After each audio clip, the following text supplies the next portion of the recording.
સાધનાની શરૂઆત થાય છે.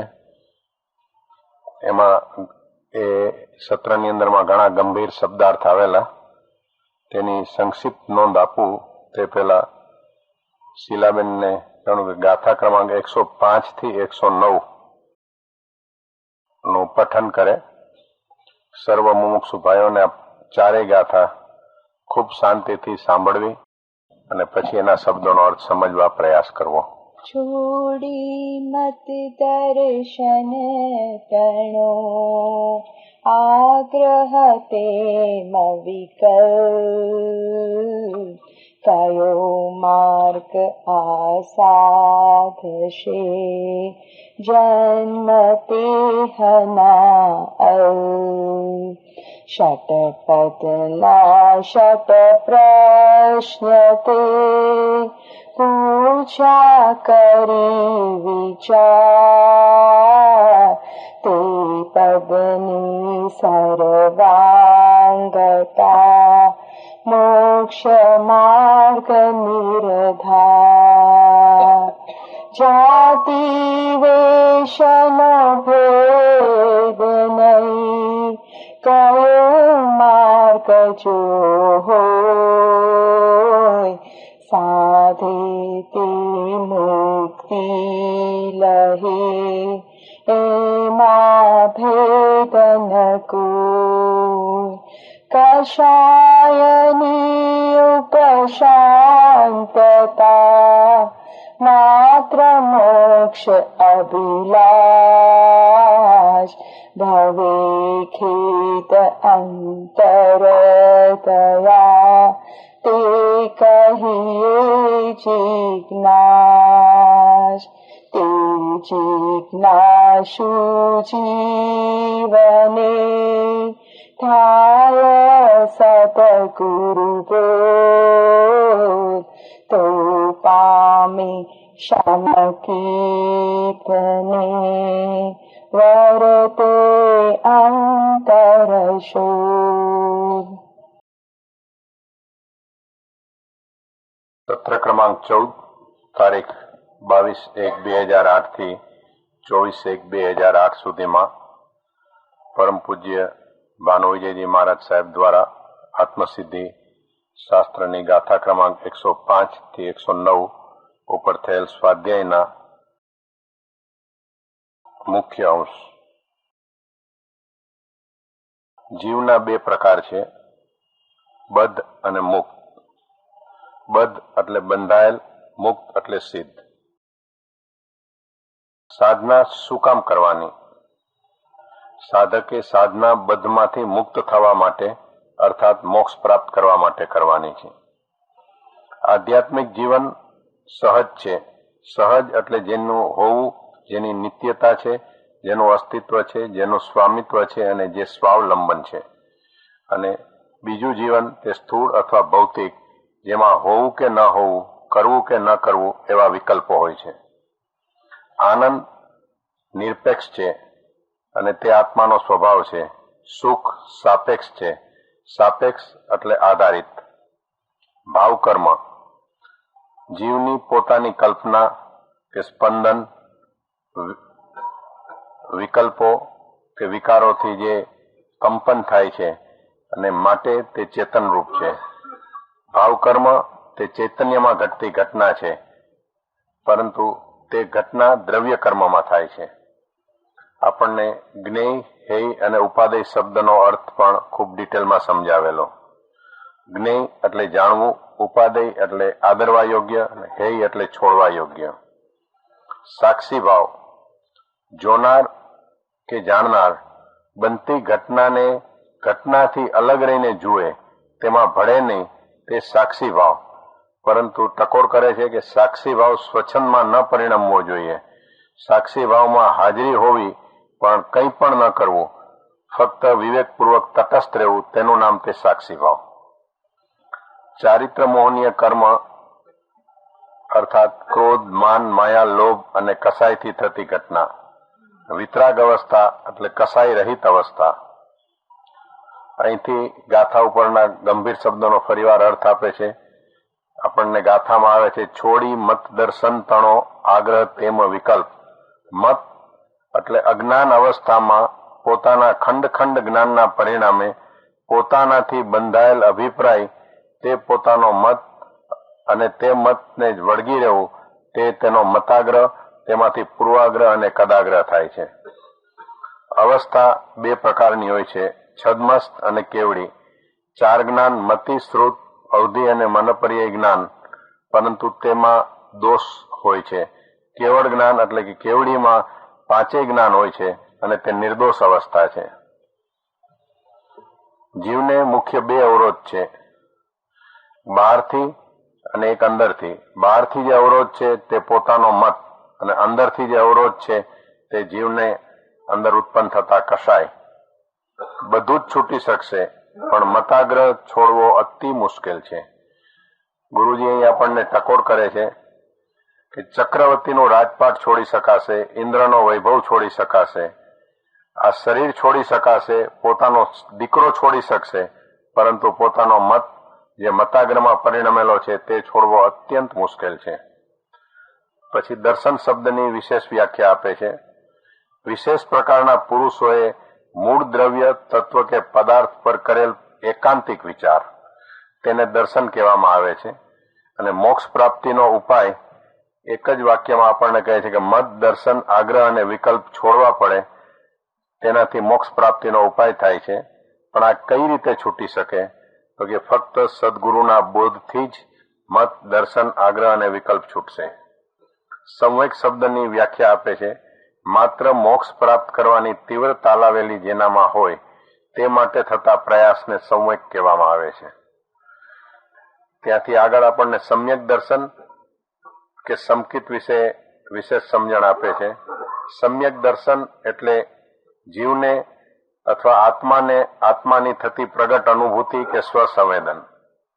તે ક્યારે થાય કે દર્શનમાં ઉપશાંત થાય ત્યારે સમ્યક દર્શન થાય. જેટલા કાળ પૂરતું ઉપશમ તેટલા કાળ પૂરતું જીવને નિર્વિકલ્પપણો અને જેટલો કાળ દર્શનમાં અક્રિય રહે તેટલા કાળમાં વિકલ્પો પણ અક્રિય હોય છે અને તેમાંથી સમ્યક દર્શન ઉત્પન્ન થાય છે. સમ્યક દર્શનનું વર્ણન ભાષા કે ક્રિયાથી ન થઈ શકે, કારણ કે તે સ્વની અનુભૂતિ અને ચેતનમાં ઘટતી ઘટના છે. સમ્યક દર્શન એક વખત પ્રાપ્ત થયા પછી જીવને અનંતકાળનો સંસાર રહેતો નથી.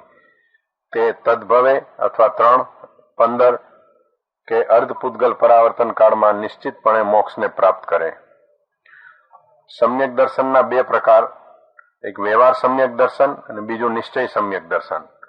વ્યવહાર સમ્યક દર્શન એટલે 6 દ્રવ્ય, 9 તત્વ, 14 ગુણ સ્થાનક તથા જીનવાણી ઉપરની યથાર્થ શ્રદ્ધા, જીનવાણીમાં જેમ કહેલ છે તેમ જ સ્વીકારવા અને 6 પદનો સર્વાંગે સ્વીકાર કરવો. સદગુરુના આ દરેક ઘટના સદગુરુના ઉપદેશથી જે જાણ્યો અને તેની યથાર્થ વિકલ્પ રહિત શ્રદ્ધા કે સ્વીકાર થાય, આ એક બહુ મોટી ઘટના છે અને તેનાથી મત, આગ્રહ અને વિકલ્પ છૂટશે અને અહીંથી નિશ્ચય સમ્યક દર્શનની ભૂમિકાની શરૂઆત થાય છે. અર્થાત આપણને વ્યવહાર સંકિતની ખૂબ જ સ્પષ્ટ વ્યાખ્યા આપી. નિશ્ચય સમ્યક દર્શન એટલે સદગુરુનો જે ઉપદેશ મળ્યો તે ઉપદેશથી જીવમાં વિચાર અને જ્ઞાન પ્રગટે છે અને તે સત્વિચારનું તે સતત ઘોલન કરે છે, ધોલન કરે છે અને પરિણામ સ્વરૂપ ઉપદેશનું બોધમાં પરિવર્તન થાય છે. અને ઉપદેશ જ્યારે બોધમાં પરિવર્તન થઈ અને પરિણમે છે ત્યારે સ્વસંવેદન કે પ્રગટ અનુભૂતિ થાય છે. આને નિશ્ચય સમ્યક દર્શન કહેવાય છે. સમ્યક દર્શન કે સમકિત બંને પર્યાયવાચી શબ્દ છે અને તે માટે સદગુરુનો બોધ અનિવાર્ય છે. પરંતુ સદગુરુનો બોધ અર્થાત સદગુરુનો ઉપદેશ પરિણમન બોધમાં ક્યારે પામે તો આપણને એના માટે 3 કન્ડિશન્સ આપે છે કે જીવમાં નિરાગ્રહીપણું થવું જોઈએ, અર્થાત પોતાના મત, દર્શન, આગ્રહ, વિકલ્પ બધું જ છોડી દેવું પડે. આ સદગુરુ મળતા પહેલાની સાધકની પૂર્વ તૈયારી હોવી જોઈએ. ત્યારબાદ સદગુરુની આજ્ઞાનું પાલન. સદગુરુ સામાન્ય રીતે કોઈ વ્યવહારિક આજ્ઞાઓ આપતા જ નથી. સદગુરુની જે પણ કંઈ આજ્ઞા હોય તે આજ્ઞા ફક્ત આત્માર્થે જ હોય. અને ત્રીજું, સરળતા પ્રાપ્ત કરવી પડે, અર્થાત પોતાનો મતાગ્રહ કે માન છોડવું પડે. ત્યાર પછી આપણને મિથ્યાત્વના 5 પ્રકાર વિશે સમજણ આપે છે અને કહે છે કે સૌથી મોટું મિથ્યાત્વ હોય તો અભિનિવેશ મિથ્યાત્વ, કારણ કે આ મિથ્યાત્વમાં મિથ્યાત્વ તો છે જ, પરંતુ અહંકાર ભળેલ છે. સાધક માટે 3 પ્રકારના પ્રમાણ કે આધાર હોય છે. એક અનુભવ પ્રમાણ. અનુભવ પ્રમાણ એટલે સ્વસંવેદન કે પ્રગટ અનુભવ. બીજો આગમ પ્રમાણ. ત્રીજો અનુમાન પ્રમાણ. આગમ પ્રમાણ એટલે શાસ્ત્ર પ્રમાણ. શાસ્ત્ર પ્રમાણમાં તીર્થંકરોની વાણીને ગણધર ભગવંતોએ ગૂંથેલ હોય છે અને તે વાણીને આગળ આચાર્યો કે ઉપાધ્યાય ભગવંતો દ્વારા જે શાસ્ત્ર રચાય છે તે શાસ્ત્રને આગમ કહેવામાં આવે છે. સાધક માટે જો બીજું અનુભવ પ્રમાણ ત્યાર પછીની ઘટના છે, ત્યાર પહેલા આગમ પ્રમાણ જ મહત્વનું છે. સમ્યક રીતે તેના થકી અનુભવ પ્રમાણ થાય. બહુ પુણ્ય કેરા પુણ્યની ગાથાનું નિર્દોષ નળનું કથન માનો, એના અનુસંધાનમાં નિર્દોષ નળની વ્યાખ્યા આપણને આપે છે કે જે આત્મા કે ચેતના પૂર્ણપણે મોહ અને વિકલ્પ રહિત થયેલ છે, જે ચેતનામાંથી રાગ દ્વેષ 100% ક્ષય થયેલ છે, તે ચેતનાને નિર્દોષ નર કહેવામાં આવે છે. વિશ્વાસના 2 પ્રકાર, પુરુષ વિશ્વાસે વચન વિશ્વાસ અને વચન વિશ્વાસે પુરુષ વિશ્વાસ. કહેવાનો અર્થ એ હતો કે કહેનાર પુરુષ નિર્દોષ જોઈએ અને નિર્દોષ પુરુષની ગેરહાજરીમાં કહેનાર પુરુષ આત્મપ્રાપ્તિ અથવા તો આપ્ત પુરુષ કે સદગુરુ કે સમ્યક દર્શન પ્રાપ્ત વાળા હોવા જોઈએ. ખૂબ જ ગંભીરતાથી આગળ આપણને વિતરાગતા શબ્દનો અર્થ પણ સમજાવવામાં આવ્યો છે. વિતરાગતા તે આત્માની અવસ્થા છે, શરીરની નહીં. વિતરાગ આત્મા થાય છે, શરીર નહીં. શરીર માધ્યમ છે અને ઘટના માધ્યમ થકી ઘટશે. મનુષ્ય દેહ વિતરાગ દશા પ્રાપ્ત કરવા માટે મળેલ છે. આ બધી ગાથાઓના સારાંશ રૂપે આપણને ધર્મની વ્યાખ્યા આપે છે કે ધર્મ એટલે શું અને ધર્મ કેવી રીતે પ્રાપ્ત થાય. આખી સિક્વન્સ આપેલી છે. ખૂબ જ શાંતિથી જો આપણે આનો વિચાર કરશું તો આપણને ધર્મ માટે ઘણી બધી જે ગેરસમજણો છે એ બધી ક્લિયર થઈ જશે. ધર્મ એટલે જ્યાં ત્યાંથી રાગ દ્વેષ રહિત થવું, તેનું નામ તે ધર્મ. તે કઈ રીતે થાય? તો તે માટે જીવે કસાય મુક્ત બનવું જોઈએ. કસાય મુક્ત બનવા માટે મત, દર્શન, આગ્રહ, વિકલ્પ અને સ્વચ્છંદ છોડવા જોઈએ. મત, દર્શન, આગ્રહ, વિકલ્પ અને સ્વચ્છંદ છોડવા માટે સદગુરુનો ઉપદેશ પ્રાપ્ત કરી તે ઉપદેશ બોધમાં પરિણમન કરવાનો પુરુષાર્થ કરવો પડે. તે પુરુષાર્થ કરવા માટે નિરાગ્રહી બની અને મુમુક્ષુ બનવું પડે. મુમુક્ષુ બનવા માટે મતાર્થી લક્ષણો છોડવા પડે. મતાર્થી લક્ષણ છોડવા માટે જીવે 6 પદનો સર્વાંગી સ્વીકાર કરવો જોઈએ. 6 પદના સર્વાંગી સ્વીકાર કરવા માટે પોતાના આત્માના ભાવ ફેરવવા જોઈએ. આત્માના ભાવ ફેરવવા માટે જીવે તીવ્ર પુરુષાર્થ કરવો પડે અને સમ, સંવેગ, આસ્થા, નિર્વેદ અને અનુકંપાનું અનુકરણ કરવું પડે. તે ગુણો ડેવલપ કરવા માટે તેને સત્સંગ પ્રાપ્ત થવો જોઈએ અને સત્સંગ પ્રાપ્ત થવા માટે જીવને શાંત સ્વભાવ, નિર્વેદ, વિષય અર્થાત ભોગો ઉપર ઉદાસીનતા અને પ્રેમ નીતરતું હૃદય હોવું જોઈએ. આ રીતે આપણને ધર્મની આખી એક સિક્વન્સ સમજાવવામાં આવી હતી. ત્યારબાદ નિર્વેદ શબ્દનો અર્થ આપણને આપે છે. નિર્વેદ એટલે આશય શુદ્ધિ.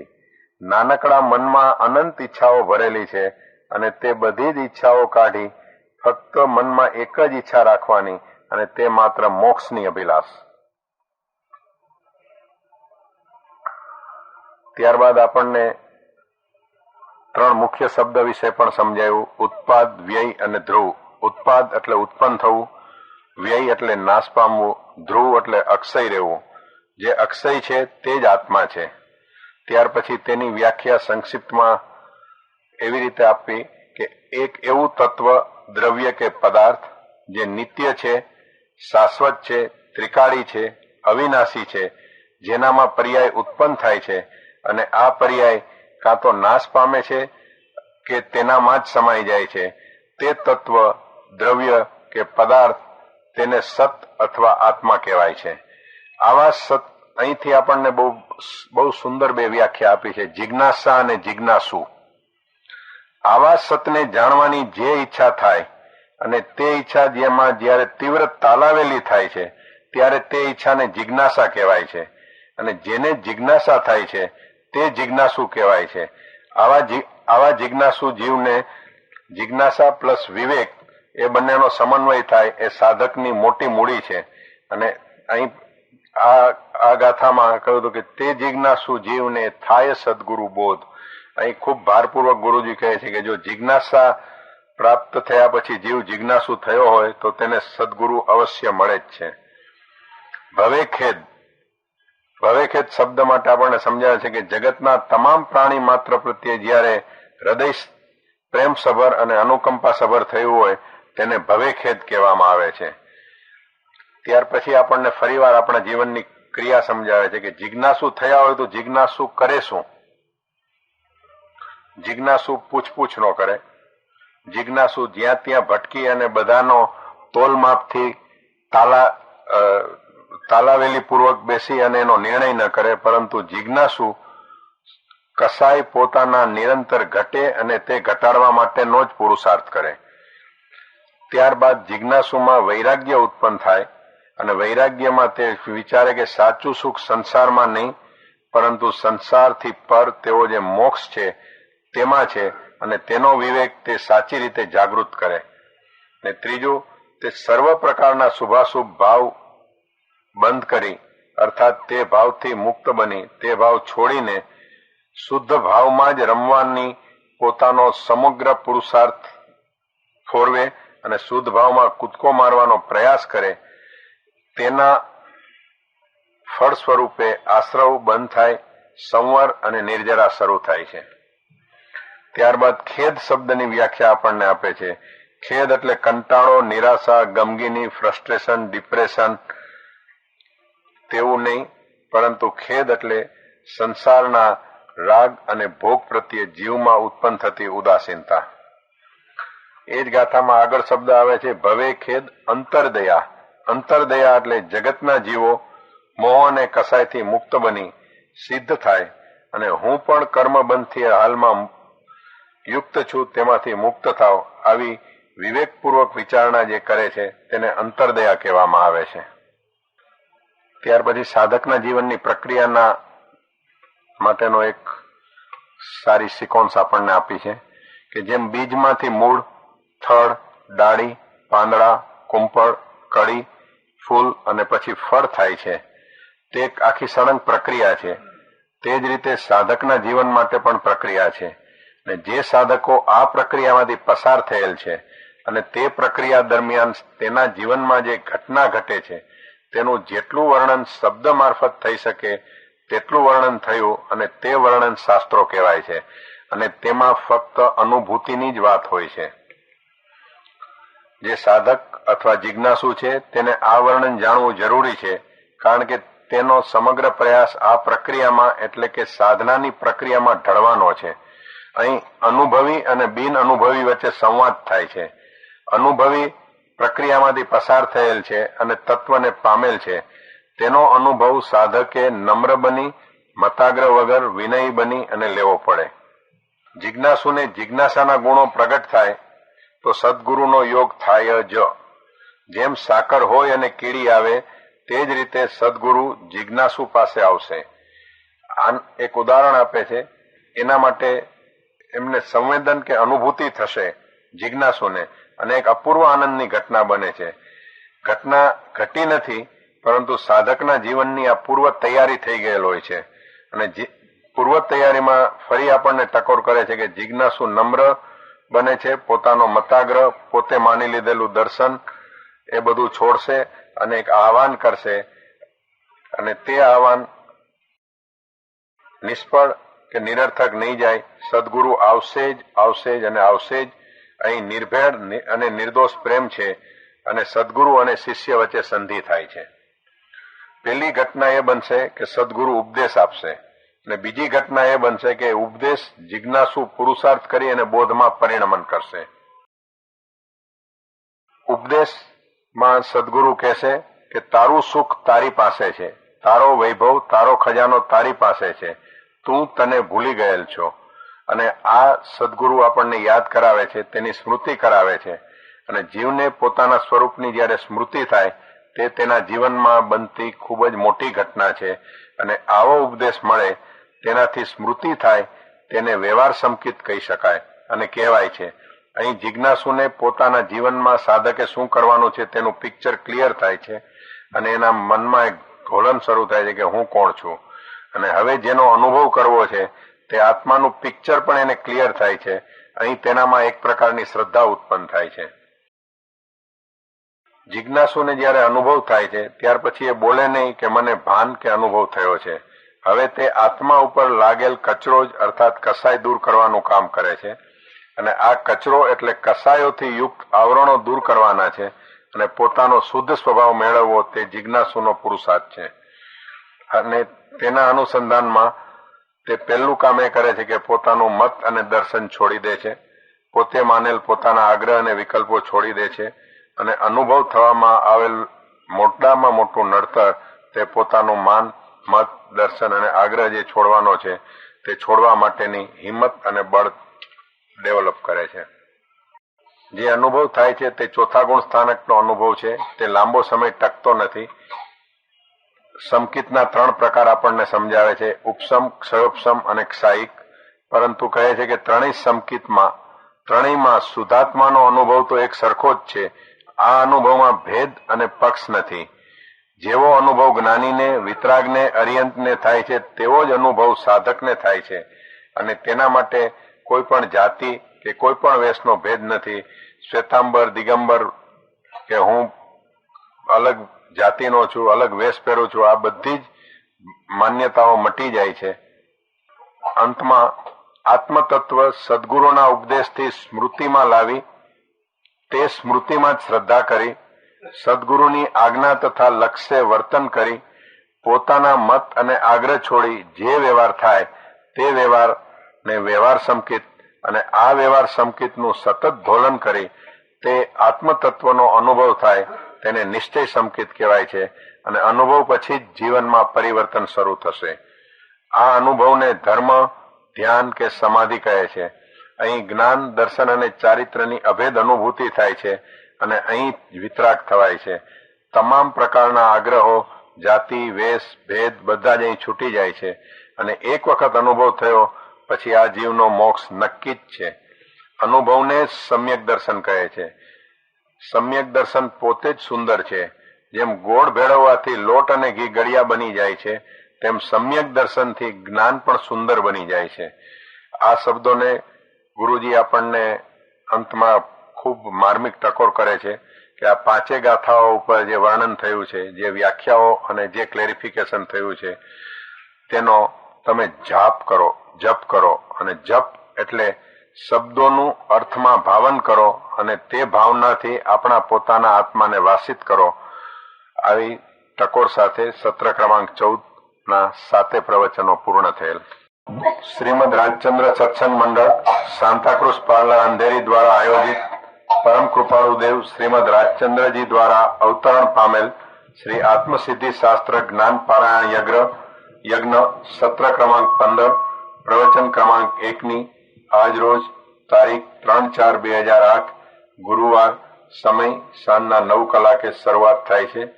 પ્રવચનકાર પરમ પૂજ્ય શ્રી ભાનુ વિજયજી મહારાજ સાહેબ. ગાથા ક્રમાંક 110 થી શરૂ થશે. આવિર્ભાવ પામી પરમ કૃપાળુ દેવ દ્વારા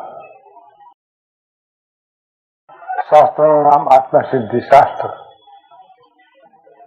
ગાથા ક્રમાંક 111.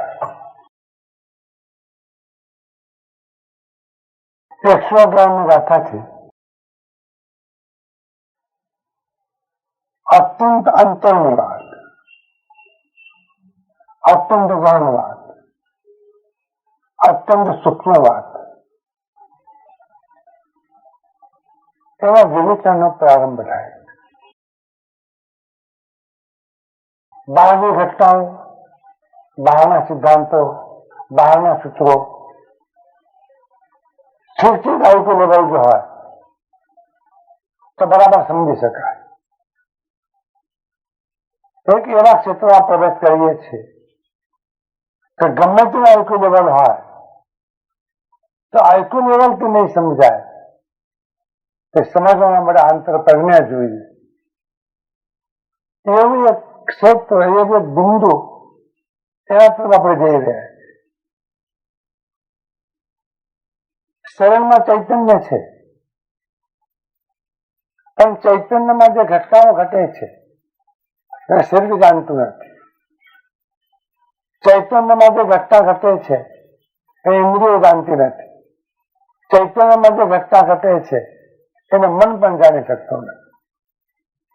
ઘટનાનું કેન્દ્ર અને પ્રાપ્ત થયેલી પરિધિ એ બે વચ્ચે ઠીક અંતર છે. જ્યાં સુધી વ્યક્તિ પરિધિ પરથી વાત કરશે ત્યાં સુધી કેન્દ્ર સુધી પહોંચી નહીં શકે. બહુ શાંત બનીને સમજણ તો આપણી પાસે છે, પરંતુ ઓછીની છે, આપણી પોતાની નથી. શબ્દ પણ આપણી પાસે છે, પણ ઓછીના છે, આપણા પોતાના નથી. તર્ક પણ આપણી પાસે છે, પણ ઓછીનું છે, આપણી પાસે નથી. આ જ ઓછીનું, એમાં આપણને રસ છે, એમાં આપણને આગ્રહ છે, એમાં આપણને અહંકાર છે, અને એના પર મારાપણાનું લેબલ મારીને આપણે આપણી જાતને પંડિત, વિદ્વાન, સ્વાધ્યાયકાર તરીકે કહેવડાવી. કેનાર કહી શકે છે ના નથી એની, પણ અંદરથી ખાલી છે. ટાંકામાંથી પાણી નીકળી જાય અને 1 લાખ ગેલનની કેપેસિટી વાળું ટાંકું હોય, પાણી નીકળી ગયું, ટાંકું ખાલી. પછી ટાંકામાં પાણી ભરસો તો આવશે, એનું પોતાનું પાણી નથી. આપણી પાસે પણ માથાના ટાંકામાં બહારથી શબ્દો ભરીએ છીએ, એ ખાલી થઈ ગયા પછી આપણું કઈ પણ નથી. અને તન માટે આ શબ્દો વિકલ્પ ઉત્પન્ન કરે છે, શબ્દો આગ્રહ ઉત્પન્ન કરે છે, શબ્દો મતાગ્રહ ઉત્પન્ન કરે છે, શબ્દ માન્યતા ઉભી કરે છે, શબ્દ પક્ષ ઉભા કરે છે, શબ્દ સંપ્રદાય ઉભા કરે છે, શબ્દ વિવાદ ઉભા કરે છે. એક વખત તો આ શબ્દોનો મોહ આપણને છોડવો પડે. પદાર્થની આસક્તિ છૂટશે, વસ્તુની આસક્તિ છૂટશે, આ શબ્દોની આસક્તિ છૂટવી ઘણી મુશ્કેલ છે. અને એમાં પણ મારો કહેલો શબ્દ એ પરમ સત્ય, તે દાવો જે કરે છે એ સત્યથી હજારો માઇલ દૂર છે. પરમ દેવને અંતરમાં બનતી ઘટના, અંતરમાં પ્રાપ્ત થતી એક અવસ્થા, એના તરફ અંગુલી નિર્દેશ કરવો. અમે નહીં કહી શકીએ પૂરેપૂરું, અમે નહીં વર્ણવી શકીએ પૂરેપૂરું, તો અંગુલી નિર્દેશ થાય. તો અંદર જે કઈ બને છે એ ઠીક અર્થમાં સમજવાનો પ્રયત્ન સાધકોને કરવો પડે. આજથી જે ગાથાનો પ્રારંભ થાય છે તેની આ ભૂમિકા છે. અને જ્યાં સુધીમાં આ વિચારણા ચાલે છે ત્યાં સુધીમાં તમારો ખજાનો, તમારી માહિતી, તમારો ઇન્ફોર્મેશન, તમારો સંગ્રહ થોડો દૂર રાખો તો મેળ પડશે. મોટા ભાગે તમે સાંભળતા નથી હોતા, તુલના કરતા હોય. આ કહી રહ્યા છે અને હું પણ આ જ કહું છું. એ મહત્વનો નથી, હું મહત્વનો છું. એના કારણે સાંભળવા છતાં આપણે જેની પાસે બેસીને સાંભળીએ છીએ એને સાંભળતા નથી, આપણે આપણને સાંભળીએ. અને જ્યાં સુધીમાં તમે તમને સાંભળો છો ત્યાં સુધીમાં તમારી સામે તીર્થંકર દેવ આવશે તો પણ તમે એમને સાંભળી નહીં શકો. એક વખત આપણને સાંભળવું આપણે બંધ કરીએ. આ ઘટના જે ઘટે તરફ જોઈ. આ સૂત્રથી બહુ ચર્ચિત એવું સંકિત શબ્દ અથવા સંમત દર્શન શબ્દની સ્પષ્ટતાનો પ્રારંભ થાય છે. કોઈ પણ રીતિએ સંમત દર્શનની સ્પષ્ટતા થઈ શકે તેવી નથી. એક ટોટલ આંતરિક ઘટના છે. જે વખતે અનુભવ થાય છે તે વખતે અનુભવ કરનાર હાજર નથી.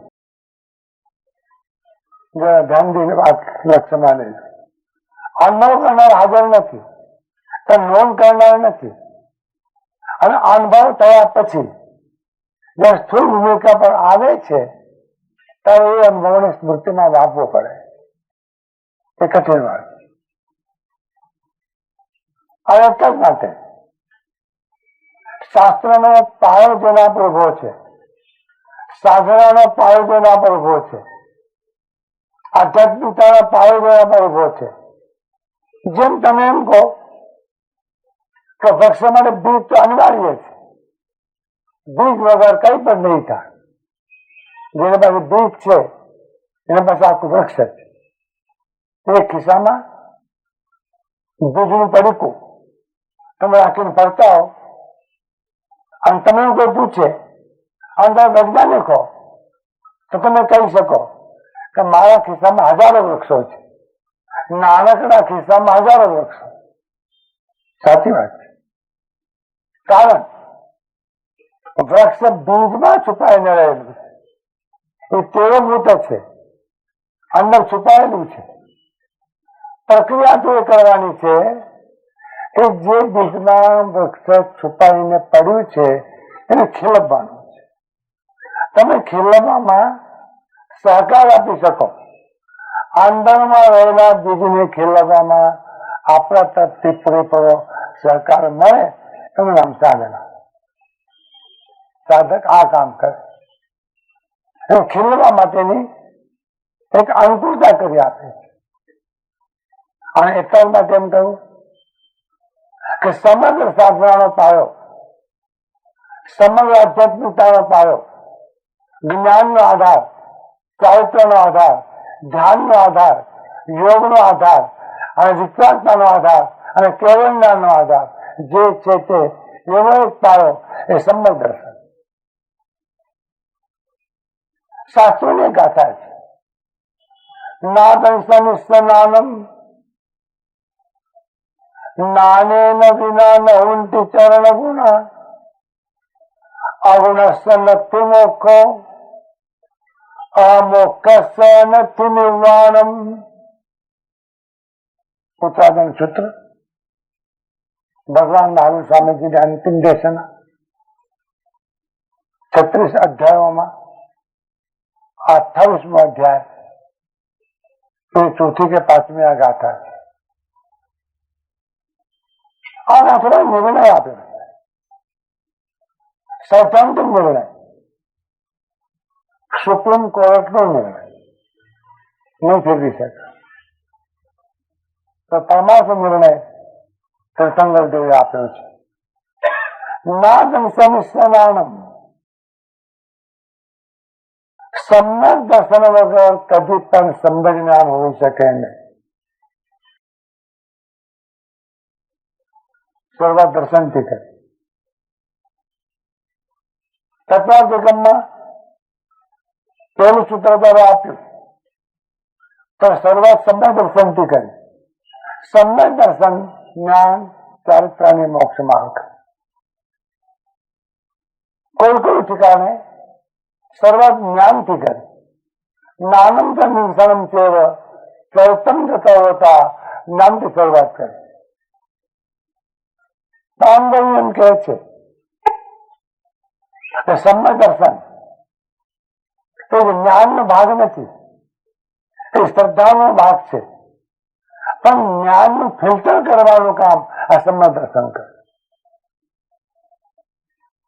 જ્ઞાનને શુદ્ધ કરવાનું કામ આ સંબંધ દર્શન કરે. જ્ઞાન તો આપણી પાસે છે, સંબંધ દર્શન નથી, પણ જ્ઞાન છે. અને જ્ઞાન ઉપાધિ ઉત્પન્ન કરે. વિચિત્ર વાત છે. જ્ઞાન છે, આટલું જ્ઞાન જગતમાં ન હોત તો આટલા મતભેદો ન હોત. જ્ઞાનના નામે, તત્વજ્ઞાનના નામે, દર્શનના નામે, ધ્યાનના નામે, યોગના નામે રોજ એક દુકાનનું ઉદઘાટન થાય છે. રોજ વેપારીઓ એટલા બધા વધ્યા છે, ગ્રાહકો માટે તાણાતાણ થાય છે.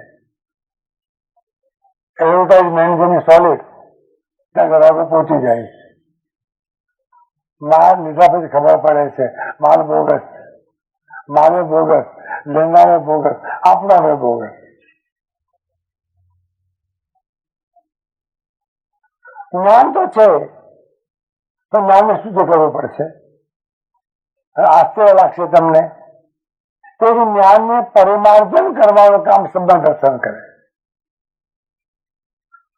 સંબંધ દર્શનને શુદ્ધ કરવાના માટે જ્ઞાનની જરૂર છે એમ નહીં, જ્ઞાનને શુદ્ધ કરવાના માટે સંબંધ દર્શનની જરૂર છે.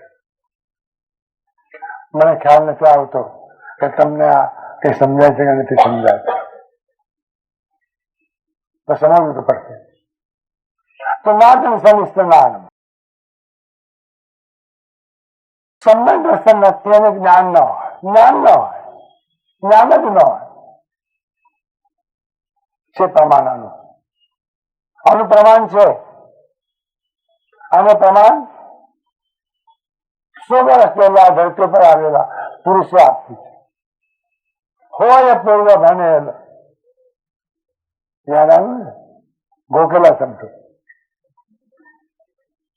હોય પૂર્વ ભણેલ નવ પર જીવને જાણ્યું તો સર્વ તે અજ્ઞાન બાક્યું સાક્ષી છે આગમમાં. સ્પષ્ટ વાત. જ્ઞાની પુરુષની વાત અસ્પષ્ટ હોય જ નહીં. જ્ઞાની પુરુષની વાત ગૌણ હોય નહીં. જ્ઞાની પુરુષની વાત સ્પષ્ટ હોય અને સરળ હોય. શબ્દનો ઉપયોગ કરવો પડે તો માટે કરે છે. એ શબ્દથી પર રહીને બોલે છે.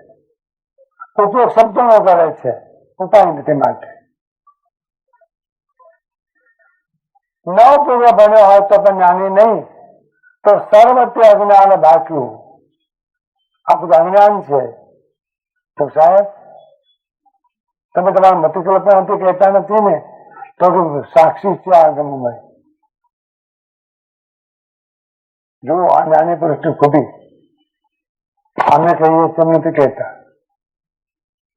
પુરસ્કાર પોતાનો નહીં, પુરસ્કાર શાસ્ત્ર.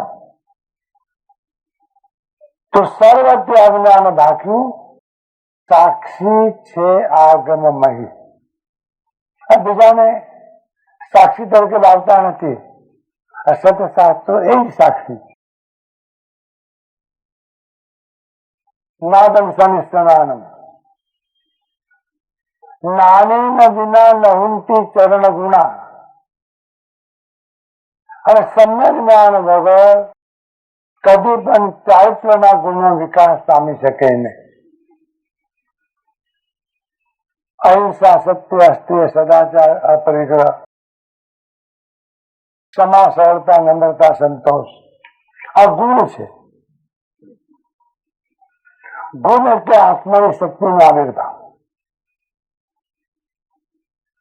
સાકર એ ગર્ભણીનો ગુણ છે, એ સાકરની શક્તિ છે.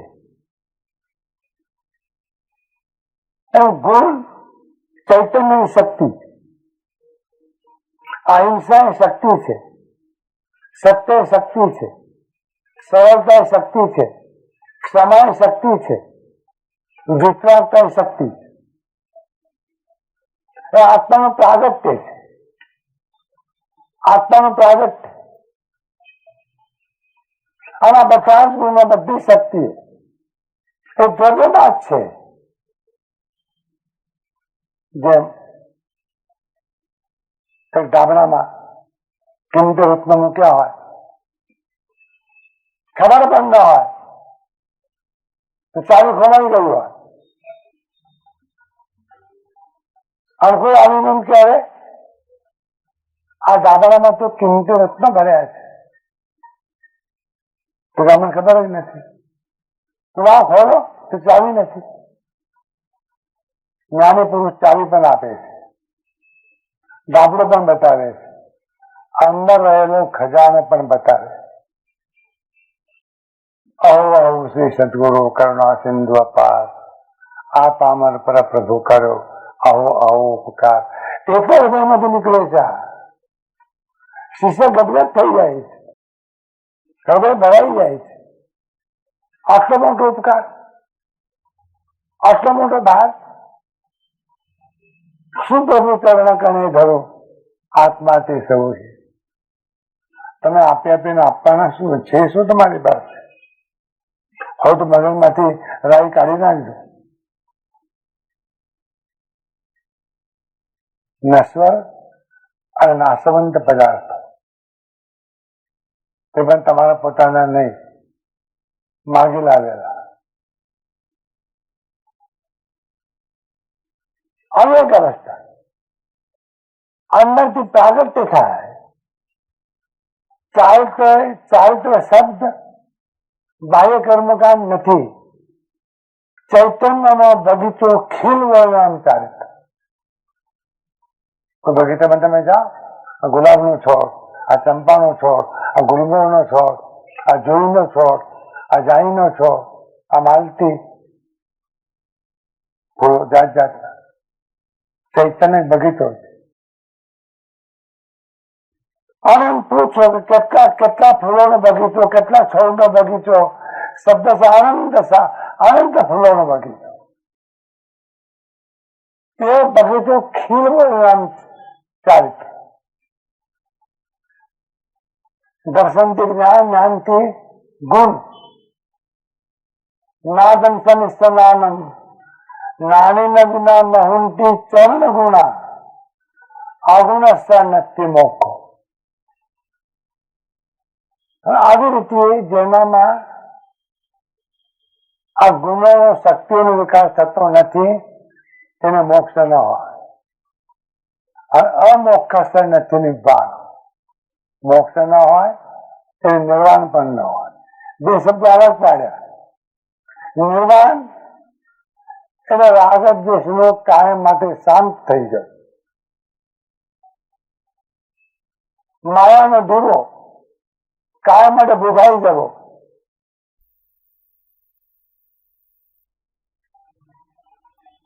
આ ગાથાથી સંબંધ દર્શનનું મૌલિક સ્વરૂપ વિચારવાનો પ્રારંભ થાય. સ્પષ્ટતા કરી લેજો. સંકેત આપવાની લેવાની ચીજ નથી. લો, આ તમને સંકેત આપી દીધું. ગાંઠિયાનું પડીકું છે, આપી દીધું. જાહેરાત પણ થાય.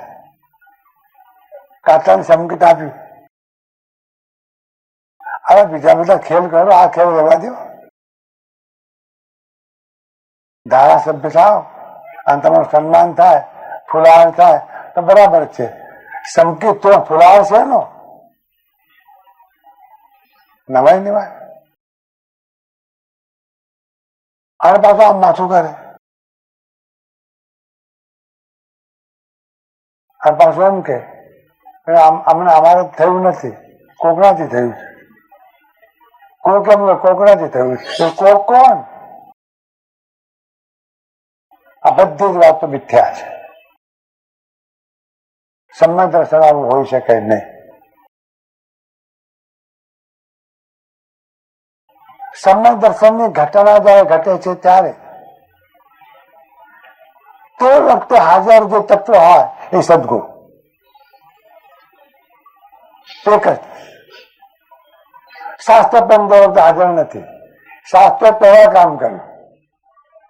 જે આત્માનો અનુભવ તમને થવાનો છે એ આત્મા કેવો છે એ સ્તુતક જ્ઞાન દ્વારા સતશાસ્ત્રો દ્વારા વાંચીને તમે એના વિશેની માહિતી મેળવી લીધી છે. પરફેક્ટ. મુંબઈ જોયું નથી, મુંબઈ જોવું છે. કેવું હશે મુંબઈ? મુકેશભાઈ કે આ નકશો જોઈ લો. નકશામાં જોયું પણ ખરું, પણ પ્રત્યક્ષ મુંબઈ આવે જેવો આનંદ થાય એવો નકશો જોઈને આનંદ થાય? પ્રતીતિ નથી. સંવત્સરની ઘટના અંદર જયારે ઘટે છે ત્યારે માત્ર પોતે અનુભવ કરે છે અને તે વખતે હાજર હોય માત્ર સદગુરુ મુખ. કઈ બોલતા નથી, કઈ કહેતા નથી, ઓનલી પ્રેઝન્ટ. આ બહુ મોટી ચૂકીદી છે, બહુ છે.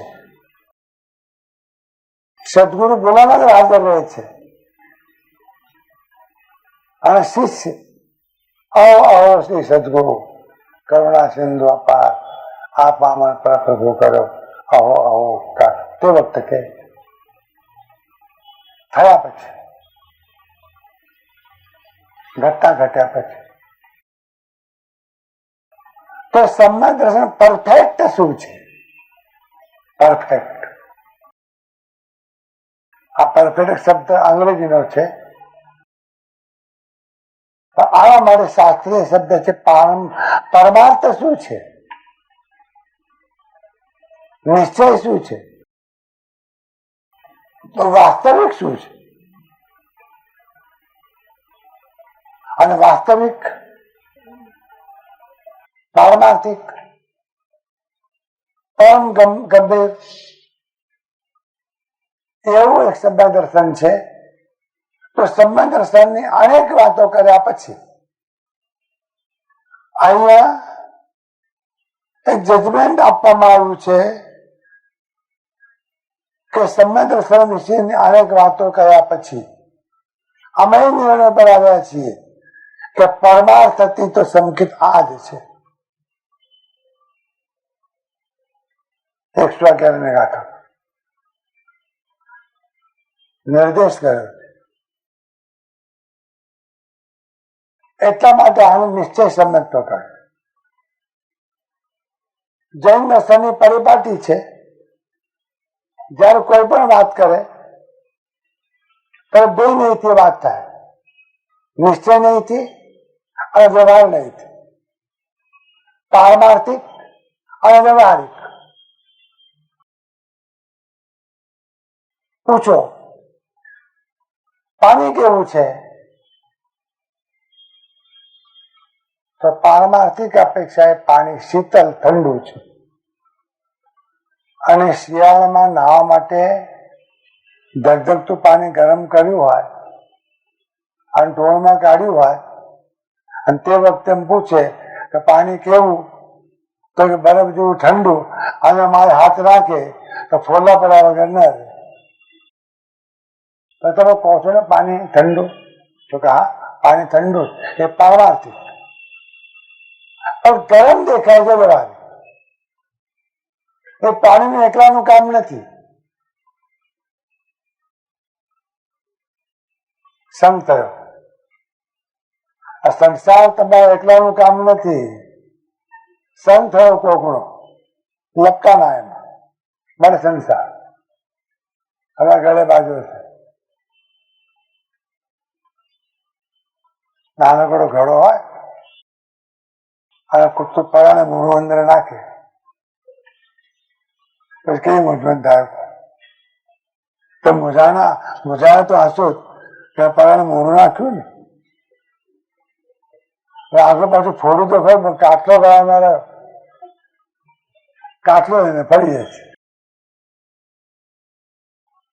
મોટી મુશ્કેલી છે. એ કાટલો કોણ તોડશે?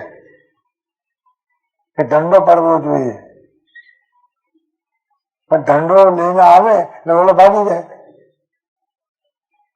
એનો કાચલો તોડવાનો છે, એ તોડવા દંડો લઈને આવ્યો છે, તો ભાગી જાય. હવે એને કોણ કે ભૂખડો બાપા, આ દંડો લઈને આવ્યો તો મારવા માટે નહીં, કાચલો તોડવા માટે. સદગુરુ આવ્યો છે એ તમને મારવા માટે નહીં, મારાનો કાચલો તોડવા માટે. ઉભા રહો તો ને. પરમાર્થ પરફેક્શન શું છે, પારમાર્થિક અવસ્થા શું છે, આવું સમ્યક દર્શન. એની વાત આ 111મી ગાથામાંથી પ્રારંભ થાય. નિસર્ગ સમ્યક દર્શન, બીજ સમ્યક દર્શન, અસંખ્ય પ્રકારો સમ્યક દર્શનના આ ગાથામાં પરમાર્થે સંકિત, પરમાર્થે સંકિત. વર્તે નિજ સ્વભાવનો અનુભવ લક્ષ્ય પ્રતીત, વ્યક્તિ નિજ ભાવમાં પરમાર્થે સંકિત. આ એક અદભુત ગાથા છે. ઘણા ઘણા તથ્યો, ઘણા ઘણા સત્યો આ ગાથામાં ધરપાઈને પડ્યા છે. 4 ખંડ છે આ ગાથામાં, 4 ભાગ, 4 અંશ. એક વર્તે નિજ સ્વભાવનો અનુભવ, એક વર્તે નિજ સ્વભાવનો અનુભવ પહેલો ખંડ. વર્તે નિજ સ્વભાવનો લક્ષ્ય બીજો ખંડ. વર્તે નિજ સ્વભાવનો પ્રતીત ત્રીજો ખંડ. અને ચોથો ખંડ વૃત્તિ વય નિજ ભાવમાં, આ ચોથો ખંડ. 4 કટકા મળીને ગાથા છે. વર્તે નિજ સ્વભાવનો એક પાર્ટ, 1 પાર્ટ. વર્તે નિજ સ્વભાવનો લક્ષ્ય, સેકન્ડ પાર્ટ. વર્તે નિજ સ્વભાવનો પ્રતીક, ત્રીજો પાર્ટ. અને વૃત્તિ વય નિજ ભાવમાં ચોથો પાર્ટ. આ ઘટનાની સમાપ્તિ વૃત્તિ વય નિજ ભાવમાં, આ સમાપ્તિ.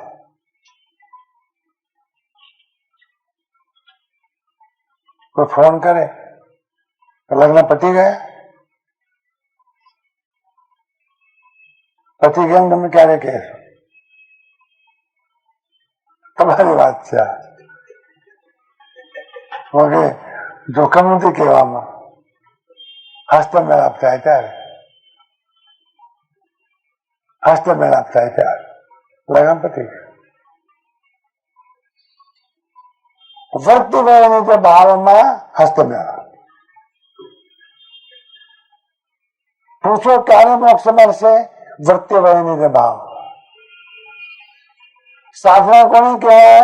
વૃત્તિ વય નિજ ભાવ. ધ્યાન કોને કહેવાય? વૃત્તિ વય નિજ ભાવ. ધર્મ કોને કહેવાય? વૃત્તિ વય નિજ ભાવ. પરમાર્થ કોને કહેવાય? વૃત્તિ વય નિજ ભાવ. આ મોટા મોટી ઘટના. વૃત્તિ એટલે પરિણતિ, વૃત્તિ એટલે અંદરની ધારા, વૃત્તિ એટલે ચેતનાની ધારા, વૃત્તિ એટલે રુચિ, વૃત્તિ એટલે તીવ્રતા, વૃત્તિ એટલે જ્ઞાન. આ વૃત્તિ શબ્દ સાંખ્ય દર્શનનો છે, યોગનો શબ્દ છે. યોગ ચિત્તવૃત્તિ નિરોધ, આ વૃત્તિનો નિરોધ એનું નામ યોગ. આ તો વૃત્તિ નિરોધ માટે યોગ. એ વૃત્તિ શબ્દ પરમ કૃપાળુ દેવે અહીં મૂક્યો છે. અહીં વૃત્તિ શબ્દ જે મૂક્યો એ આત્માની પરિણતિના અર્થમાં જ્ઞાનની ધારા, આંતરિક ધારા, ચેતનાની ધારા,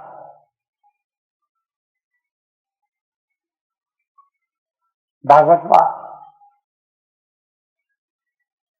એક સરળ વાત કરી છે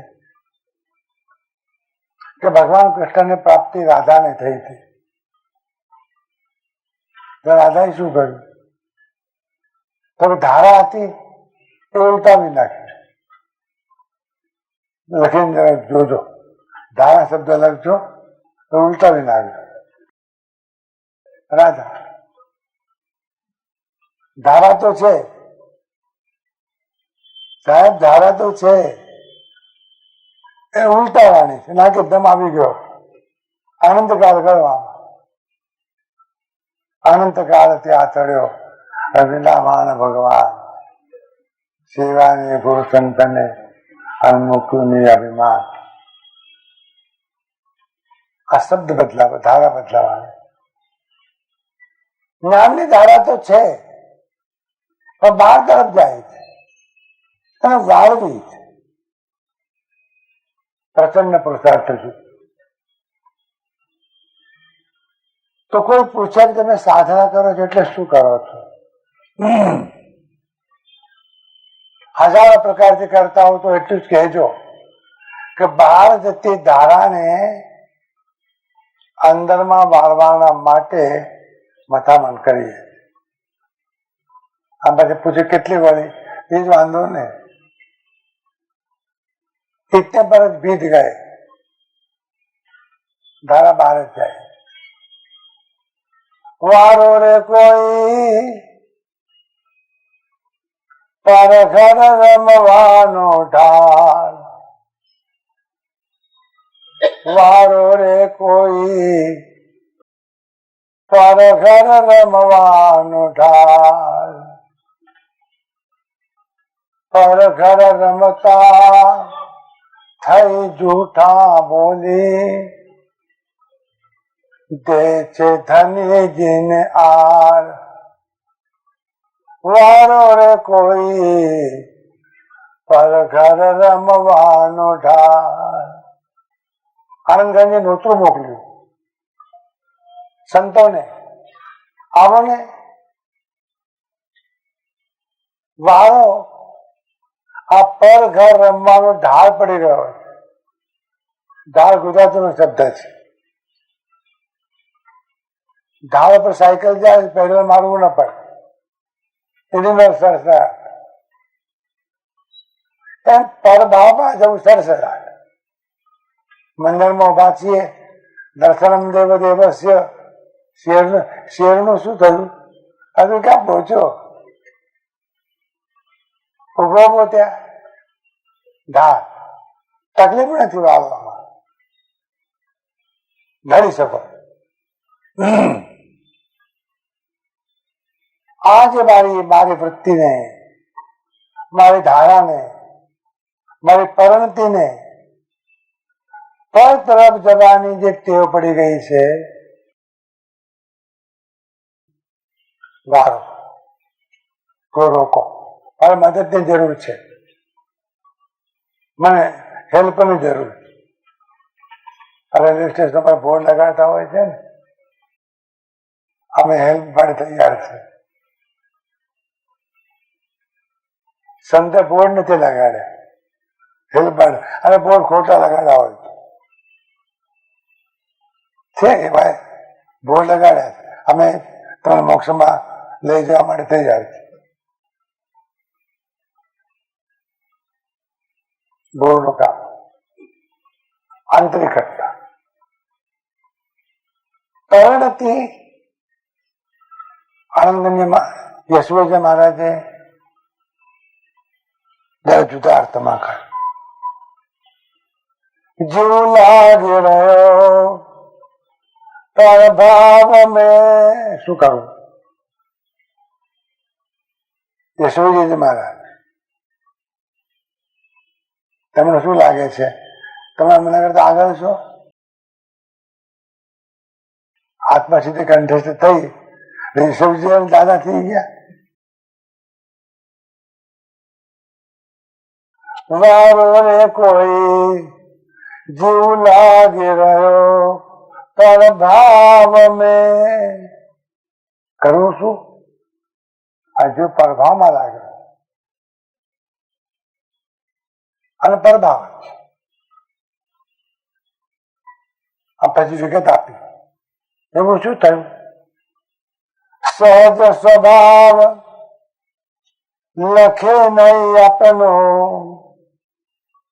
પોતાનો જે સહજ સ્વભાવ એ લક્ષ્યમાં તો લેતો નથી. બાપ દીકરાને કહે છે, અને મારી વાત તો આંબા, હું આટલું શું કહું છું, આમ તો લક્ષ્યમાં લેતો નથી. જ્ઞાની પુરુષ પર કહે છે, અલા અમે આટલું કહીએ છીએ તો લક્ષ્યમાં લેતો નથી. શું લક્ષ્યમાં લેવાનું? સહજ સ્વભાવ, જે પોતાનો સહજ સ્વભાવ, આ કૃત્રિમ સ્વભાવ, સ્વાભાવિક ચૈતન્યનો સ્વભાવ એ સહજ છે. આત્માનું સ્વરૂપ સહજ છે, ઘાટ ઘડવાના નથી, મોરના પીછા રંગવાના નથી. એમ આત્માનો સ્વભાવ ઘડવાનો નથી, સહજ સ્વભાવ. લખે નહીં આપવાનો, લક્ષ્યમાં લેતો નથી. જ્ઞાની આટલું કરી શકે. તમે લક્ષ્યમાં લાવો એને સામાન્ય રીતે તમને આપી શકે, પણ લક્ષ્યમાં તમારે લેવો. તો આવું કેમ થયું? આવું કેમ થયું? હજુ પડદામાં લાગ્યો, પોતાના સહસ્વભાવ લક્ષ્યમાં લેતો નથી. આવું થયું કેમ? તમે કહો છો ને કુંડાળામાં પગ પડી ગયો. ગામડામાં એવું કહે છે, તાવ આવ્યો હોય કુંડાળામાં પગ પડી ગયો. સહજ સ્વભાવ લખે નહીં આપનો, તળિયો મોહ કે દાવ મેં. મોહના કુંડાળામાં આવી ગયો. આવજો કુંડાળામાં બહાર આવ્યો તો મને ખબર નથી. કુંડાળા આ જે વૃત્તિ, આ જે આત્માની પરિણતિ, આ જે રુચિ, આ જે અંદરની જ્ઞાનની ધારા એ વહે તો છે, પણ પરભાવ. પરભાવમાં વહેતી પોતાની જ્ઞાનની ધારાને નિજ ભાવ તરફ વાળવી એ વળી ગયેલી અવસ્થા એને પરમાર્થી સંગીત કહેવાય. કશું રાખ્યું નહીં આમાં. કયો મત તમારો, કઈ માન્યતા તમારી, કયું શાસ્ત્ર તમારો, કયા કપડા પહેરો છો, કેવો વેશ પહેરો છો, જાતિ વેશનો ભેદ નહીં, કોઈ વળગાડ જ નહીં. નવો શબ્દ નીકળ્યો છે વાળા, વાળા, ફલાણા વાળા. આ વાળા ને વાળા છોડવા પડશે. નાના છોકરા માટે ઠીક લાગે, બિલ્લો બિલ્લો નાખ્યો હોય ને, જો કેવો લાગો છે. આ મોટા છોકરા આમ જ થાય, આ બિલ્લા. વૃત્તિ વહે નિજ ભાવમાં. આ મોટી ઘટના, આધ્યાત્મિક ઘટના, સૌથી મોટી આધ્યાત્મિક ઘટના. જ્ઞાનની ધારા સતત પરભાવમાં જે વહી રહી છે, ઉલટ કરીએ. કબીરજીએ કહ્યું, ઉલટ ચલે वो पहुंच गए, उलट चले वो पहुंच गए, और देखते रहे वो रह गए. और उलट चले એટલે જે વૃત્તિ, જે ધારા પરભાવમાં જાય છે, જતી હતી, જાય છે, એને ઉલટા પ્રસંગ પ્રચાર તો જોઈએ. ઉલટા ભાવ. સાધુ મહારાજને પૂછ્યું, મહારાજ કેટલા વર્ષ થયા દીક્ષા લીધા ને? લોકોને આ બહુ ચિંતા હોય છે. તો 36 વર્ષ થયા. તમે શું 36 વર્ષમાં તમે શું કર્યું? આ પૂછે છે શું કર્યું? સાધુ મહારાજે કહ્યું પંચેન્દ્રિય સંવરણો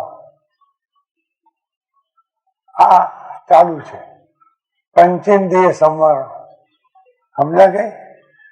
પાંચે ઇન્દ્રિયોને વિષય તરફ જતી રોકવી આ પ્રકારનું કામ 36 વર્ષથી ચાલુ છે. હજુ પણ સંવરણો થયું નથી. જાય છે આકૃત તરફ જાય છે. શંકરાચાર્યજીએ કહ્યું વૈશી ગતે કામ વિકાર. વૈશી ગતે ઉંમર ગઈ 40 વર્ષની ઉંમર પછી કામ વિકાર થાય તો વૈશી ગતે 80 વર્ષની ઉંમરનો માણસ ગુરુને કહેતો હતો મારા મગજમાં બહુ મોટો પ્રશ્ન છે. શું છે? બધા માથામાં એકલી સ્ત્રીઓ જ ભરી છે 80 વર્ષની ઉંમર. ભગવાન ક્યારે બેસાડશે? ભગવાન ક્યાંથી આવે? હજુ ઇન્દ્રિયો વિષય તરફ જાય. બસ પંચેન્દ્રિય સંભાળો હજુ પહોંચ્યા નથી. તમને કોઈ પૂછે તમે એમ કહો કે ચોથે પાર કર્યું, છઠ્ઠે છીએ, આવતીકાલે 8મે જઈશું, રવિવારે 11મે, સોમવારે 12મે, 12મે નહીં. શું આ ધંધો માંડ્યો છે? ગપ્પા કર ઠીક તો મારો ઠીક લાગે. मेरा भैया कहूँ मेरे बाप के पास इतना बड़ा तवा, इतना बड़ा तावेता था. तावे तो खबर है रोटी से को. एक तो आकाश को अड़ता था, एक धरती. बोला कहूँ મારા બાપાને પાસે એટલું મોડું ગોળાવું નતું. એક છોડો પૂર્વમાં, એક છોડો પશ્ચિમ. તો મને પૂછ્યું પછી તમે તમારો તારો તો ક્યાં મૂકતા હતા? કે તારા ગોડાઉનમાં.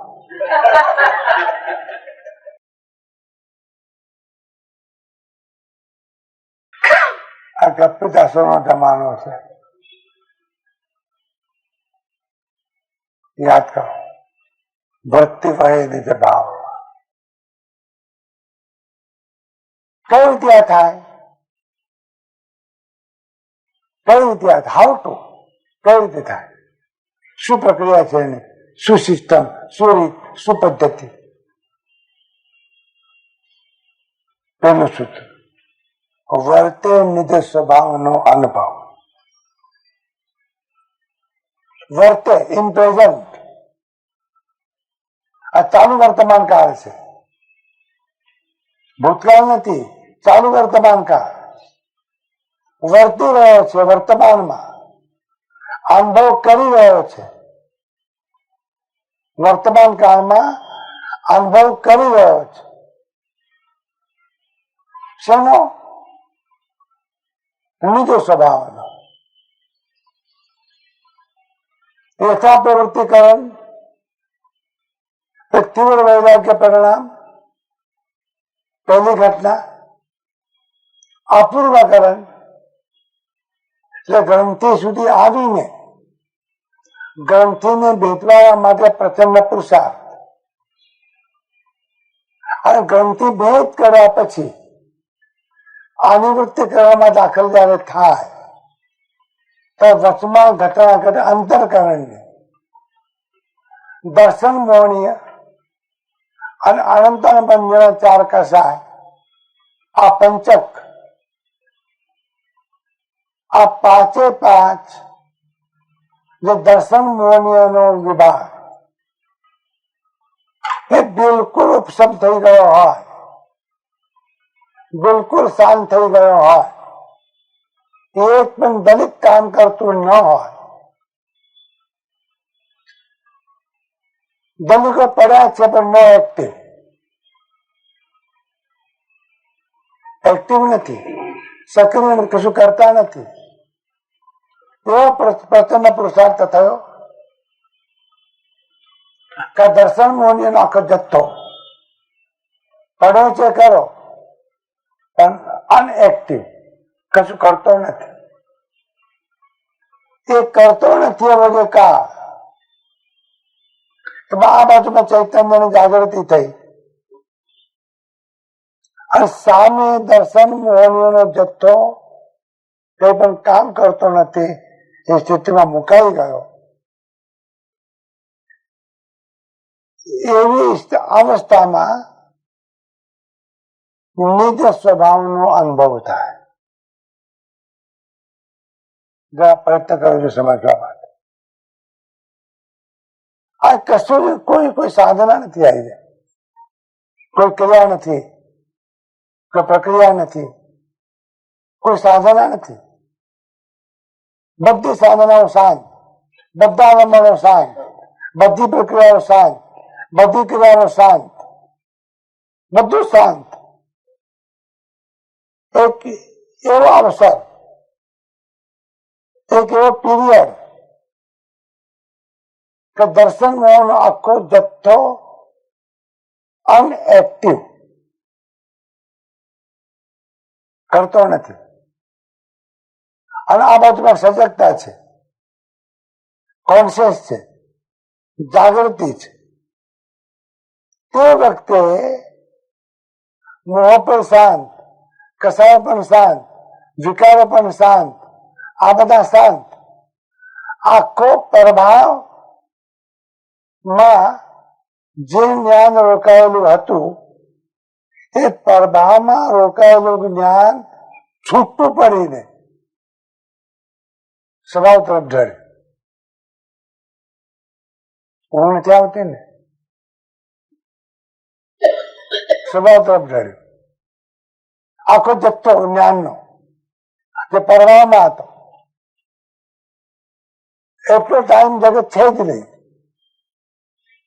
જગત છે જ નહીં, સંસાર છે જ નહીં, અહંકાર છે જ નહીં, શબ્દો છે જ નહીં, માત્ર નિજ સ્વભાવ. એવો જ નિજ સ્વભાવ એના અનુભવમાં વર્તવું. પરમ કૃપાળુદેવ કહે છે આને અમે સંકેત કહીએ. તમારી ઘટના છે. અમારા ભાઈએ ટિપ્પણી લખી છે, આત્મ સ્વભાવનો જે અનુભવ, લક્ષ્ય અને પ્રતીત વર્તે છે તથા વૃત્તિ આત્માના સ્વભાવમાં વહે છે ત્યાં પરમાર્થે સંકેત છે. આથી વધારે ટિપ્પણી લખી શકાય નહીં, અંબાદેવી લખી શકાય. ટિપ્પણીને આધારભૂત બનાવી શકાય. અહીંયા મુખ્યત્વે પરમાર્થ સંકેત એટલે સાચા સંકેતની વાત છે.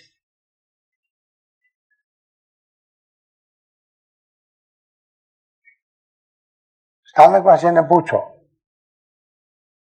કોણ સંકેતી, તો ગામે. પછી એમ પૂછો કે કોણ મિથ્યાત્વી, તો દેરાવાસ.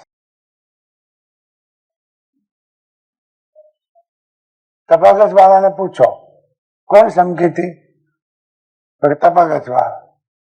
અને કોણ મિથ્યાત્વી, ખરતરગસ વાળા. ટોપલાના માથા. શું તમે સંકેતમાં સમજો છો? હજુ બચ્ચાને ખેલ છે કે તરત કહી દીધું મિથ્યા દ્રષ્ટિ. આ પછી આગળ કે મિથ્યા દ્રષ્ટિ ક્યાં જાય? મરણ નરકમાં. દેરાવાસ સ્થાનકવાસીઓ એમ કે છે કે દેરાવાસીઓ બધા મરણ નરકમાં, અને દેરાવાસીઓ કે સ્થાનકવાસીઓ મરણ બધા મૂળ નરકમાં જ ગયા ને. ત્યારે આ નરકને, આ શબ્દને, આ ઉપમાને લેવા દેવા શું છે?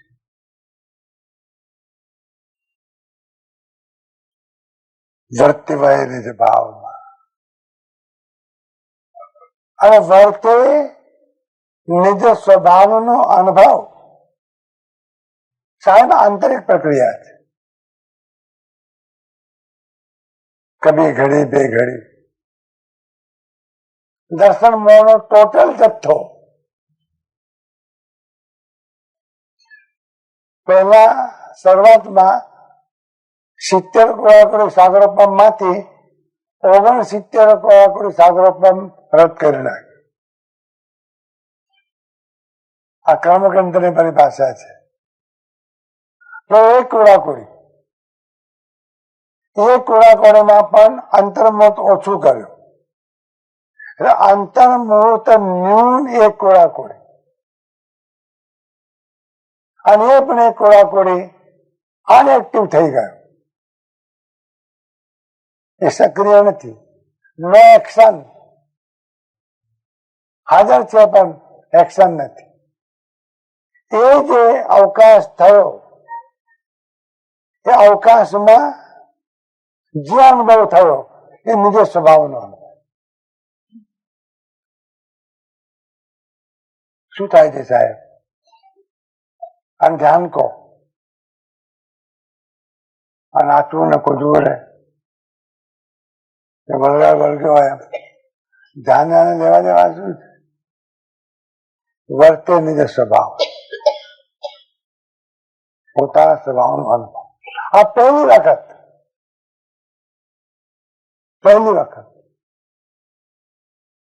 આ અનુભવ થયો.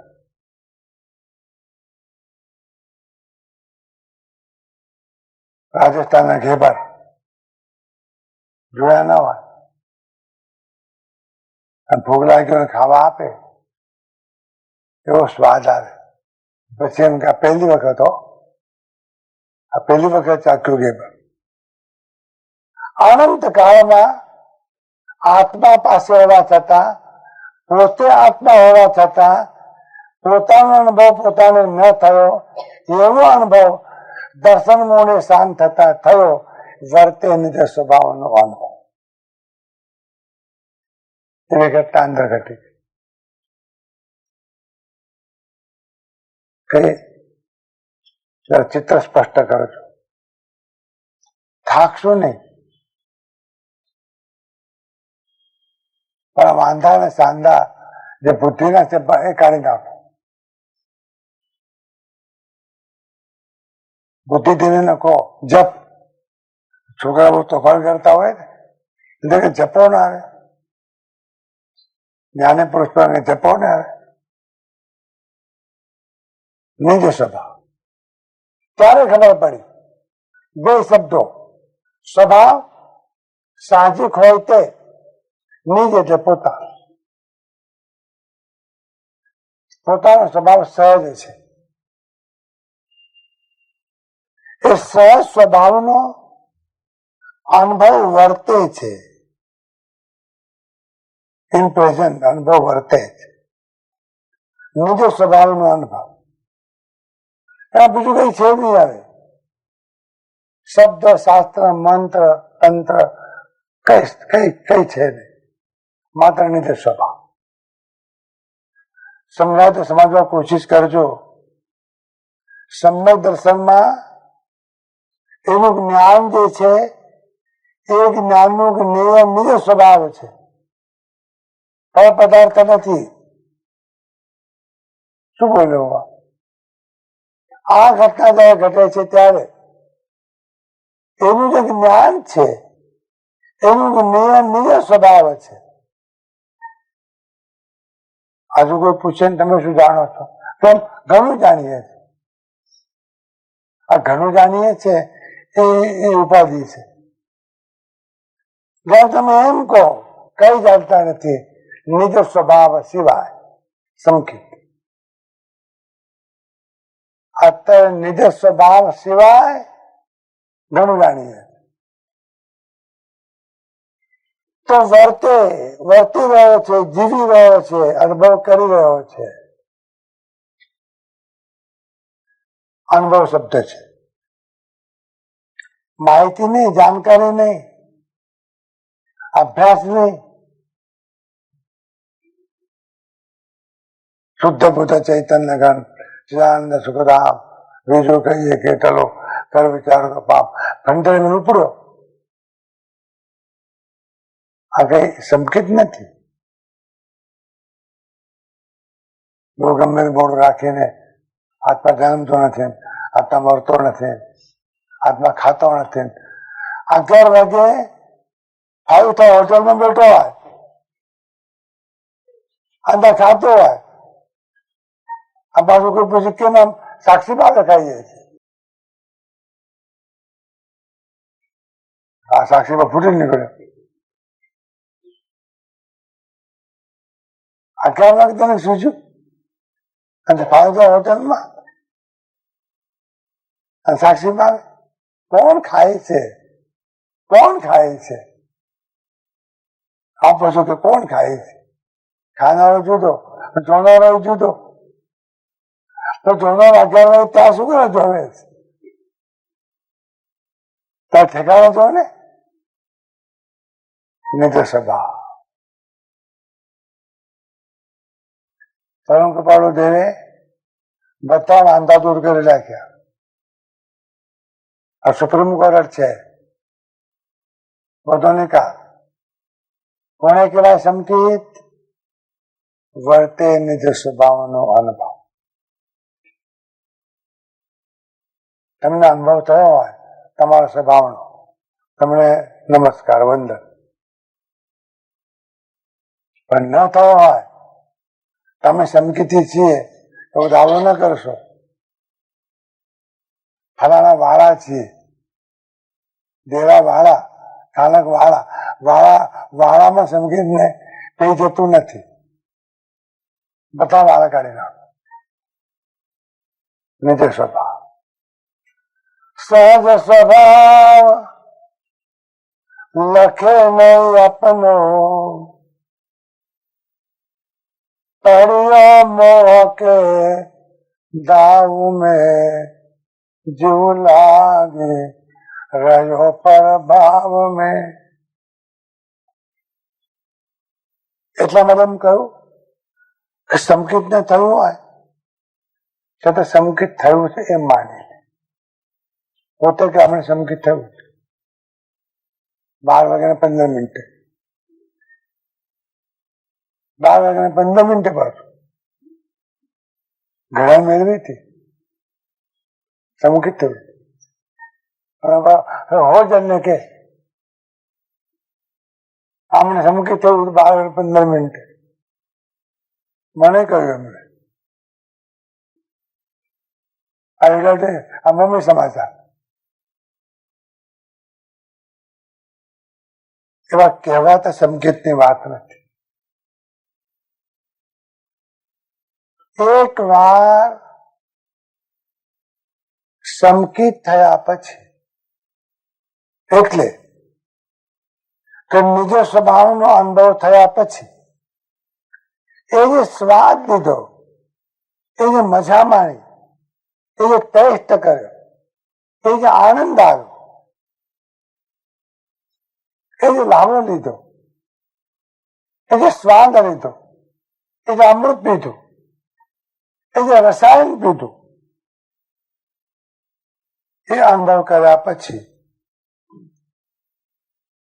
એને એમ જ થાય છે કે આ અનુભવમાં સ્થિર રહેવું છે. જો એવો અનુભવ થયો પરમ પ્રગાઢ, તેને એમ થાય હવે આમાં સ્થિર રહેવું છે. એમ થાય પણ એની સાથે ચારિત્ર મોહનો જથ્થો વળગેલો છે. એના કારણે એ જયારે સક્રિય થાય ત્યારે અંદર ડામાડોળ થાય. આ ડામાડોળ જે થાય એટલે વૃત્તિ ચલ વિચલ થાય. એ ચલ વિચલ વૃત્તિ જયારે થાય ત્યારે અનુભવ જે કર્યો છે એક બાજુમાં એમ કે એ જ મજા, એ જ આનંદ, એ જ મસ્તી, એ જ કમાવે, એ તો ઓર જ વાત હતી. હવે અમારો થવા લાગ્યું છે. તો તે વખતે એમ થાય કે ફેર એ અનુભવ ક્યારે થશે? એને કહેવાય લક્ષ્ય. સમજાયો ને? વર્તે નિજ સ્વભાવનો અનુભવ, પછી શબ્દ આવ્યો લક્ષ્ય. બસ એ જોવું છે. અનુભવ કર્યો, 5મા દાડા ચારિત્ર મોણ દલિકો આવ્યા, ઉદયમાં આવ્યા, એટલે અનુભવમાં સ્થિર રહી શકાતું નથી. પણ રહેવા જેવું ત્યાં જ છે. અનુભવ ત્યાં જ કરવા જેવો છે. સમજાય છે? મિષ્ટાન ખાધું હોય અને પછી ઘેસ ખાવાનો વારો આવે, ઘેસ ખાય ખરો, મોડા પર કઈ એમ મજા ના આવે. પછી કે ખાવા જેવું તો ઓલું જ સુરતની ગાડી, પણ ઘેસ ખાવી પડે છે. હાથ તો લમણે નિજ સ્વભાવનો અનુભવ કર્યા પછી, પૂર્વના બળવાન સંસ્કાર સક્રિય થયા પછી એને દામાડો જયારે કરે તે વખતે કોઈ પણ હિસાબે એક વખત જેની સ્વભાવનો અનુભવ કર્યો છે એ જ અનુભવમાં ફેર જવા જેવું છે એવું લક્ષ્ય અંદરમાં રહે, એ પણ સમ્યક દર્શનની ઘટના. આટલી વાત સમજાય કે ના સમજાય? જજમેન્ટ તમે કરો છો. આ સમજવું પડશે. હવે બહુ તો તમને શું કરીએ કહો, આ ધમદાટી આપી સમજવું પડશે. બસ સમજવાનું કામ તમારું. આ 111 ગાથાથી ટોટલ આંતરિક પ્રોસેસની વાત છે. સમ્યક દર્શનથી કેવળના સુધીનો આખો નેશનલ હાઈવે, સમજાયું? આખો નેશનલ હાઈવે. આ સંકિતથી શરૂઆત અને કેવળનામાં સમાપ્તિ. આ શિષ્ય કેવળના લઈને જ રહેશે, આત્મા સિદ્ધિ પૂરી કરી લે નહીં, કારણ કે સંકિત ઉપાડ થયો છે. આ કેવળના જ લે. તો એક શબ્દ લક્ષ્ય, કાલે એની ચર્ચા થશે. અને પછી શબ્દ આવે છે પ્રતીક. પ્રતીક ભૂલમાં કરંટને આંગળી આડી ગઈ હોય, કરંટને, વીજળીના કરંટને, આ બચી ગયા હોય, આ પછી શું થયું હતું કેવું પડે? પ્રતીતિ. તું આડાડી જો, તું આડાડી જો, ખબર પડે. હમણાં પ્રતીતિ છે, હું જોયું છે. બરફનો કટકો જીવો પર ભૂખ પ્રતીતિ છે. કેવો ઠંડો લાગે. કડક મીઠી ચા, નીચલું ઉદાહરણ, એ ઘૂંટડો લીધો, વાહ. ઘણા લોકો એમ કે છે કે સ્વર્ગ જેવું સુખ માણ્યું. ઓહો, સ્વર્ગ જેવું સુખ ઘૂંટડીમાં. એક વખત જેને આત્માનો અનુભવ કર્યો, જગતનો કોઈ અનુભવ બધાનો ફીકા લાગે. એટલા માટે આ સંબંધ દ્રષ્ટિ એમ કે છે આ મને ઇન્દ્રપણ પણ જોઈતો નથી અને ચક્રવર્તીની છગનની સાહેબી પણ જોઈતી નથી. તો કાલે વાત આવે તો બાપા કલાક બીજું જશે. ગઈ દીનતા સભઈ અમારી, પ્રભુ તુજે સમકિત તાન. ભગવાન આ સમ્ય દર્શન તે આપ્યું, હવે કઈ ગમતું જ નથી બીજું. ફરી ફરીને ત્યાં, ફરી ફરીને ત્યાં. કારણ કે એવો સ્વાદ મળ્યો, એવો અનુભવ મળ્યો, પ્રતીક. ધન્યવાદ. એટલે ધીરજપૂર્વક સાંભળ્યા માટે ધન્યવાદ. દરેક અંતર કરવા રહેલા પરમાત્માને પ્રેમપૂર્વક નમસ્કાર.